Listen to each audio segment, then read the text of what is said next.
Aloha guys, today we're gonna talk about trail shoes.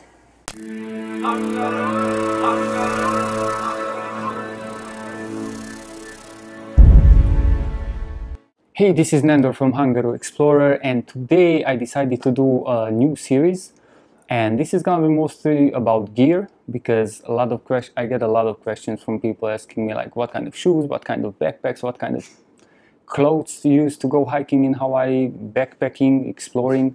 So I decided to start a Hawaii Hiking 101 series.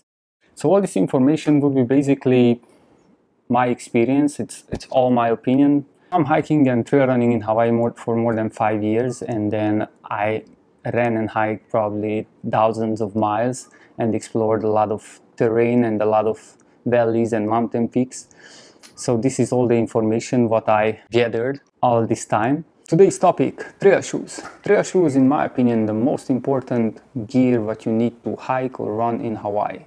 Okay, so the first footwear we're gonna talk about is the infamous local slippers. Well, I'm sure you've seen a lot of local people walking and hiking with these slippers or flip-flops, however you wanna call it, but let me tell you, these are not the way to go out hiking. If you wanna be serious about hiking, you really want a proper footwear. You might be able to hike with them a couple of easy trails like the Makapu Lighthouse Trail, which is paved and you just have to really walk on it. That's fine, or any other like small little walks, but I'm really not suggesting to use that as your regular hiking shoes because they are not. Okay, so the next footwear we're gonna talk about is regular running shoes. They are definitely better than the local slippers, but they don't have the proper sole, so they don't have the right traction on certain trails. For example, if you want to go to an easy trail which is nicely graded, not a lot of elevation, dry, yeah, sure, it's comfortable, it has enough grip, so perfect for those kind of trails. If you are gonna go in the jungle and it's gonna get rainy and muddy, this shoe is gonna be a hustle. You're gonna slip every second step, and that's gonna make your hiking so much harder. They are definitely usable shoes. You can use them in many places, but still not the perfect shoes for hiking. Next footwear we're taking a look at it are trail runners. Trail runners. Well, maybe when you look at my shoes you say, "Ooh, they are ugly." Yes, these are all my running shoes and they have over 150 miles on them. They are always dirty and muddy even if I clean them.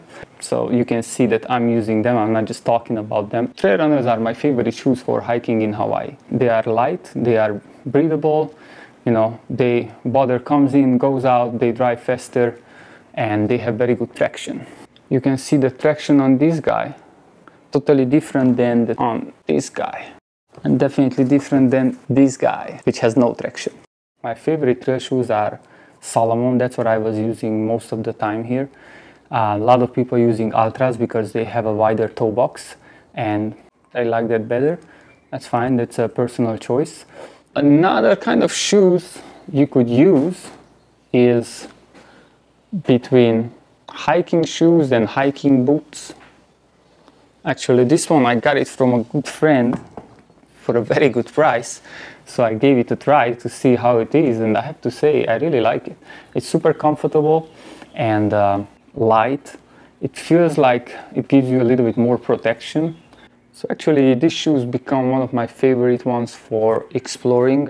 We are talking about different kind of hiking shoes and hiking footwear what you can use here, but even sometimes, even if you have the best grip, the best shoes and the lightest, and doesn't matter, you're still gonna struggle on some of the trails because you're still gonna get on wet rocks, and basically none of the shoes are good in wet rocks. So there is one thing a lot of people uses here, which one I was totally surprised. When I lived in Boston, the East Coast, I used to use these things. Yes, they are cleats. They are basically micro spikes for your shoes. I used to use this winter time hiking in the White Mountains on icy conditions.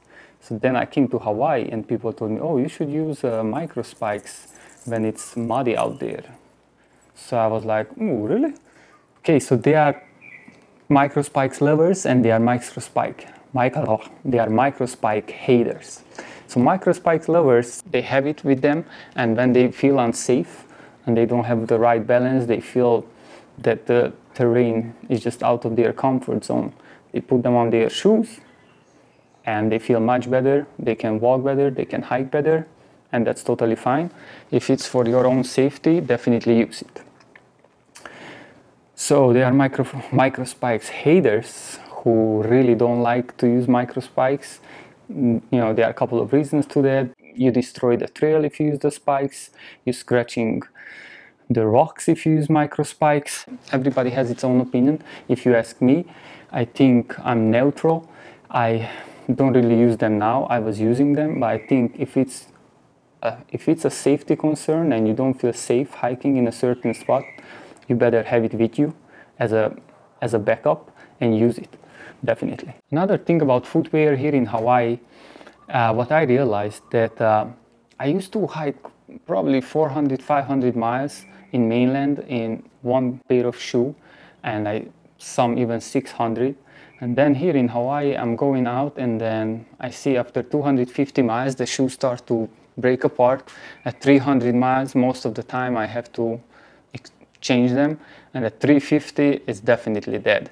So I'm not sure if it's my foot, if it's my walking, hiking, running style, but my shoes don't hold more than 300, 350 miles.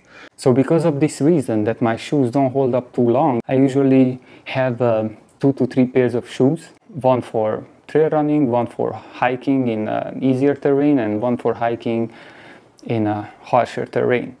So that doesn't mean that I spend all that money on shoes. Usually what I do, I always look for deals, and then you can do the same.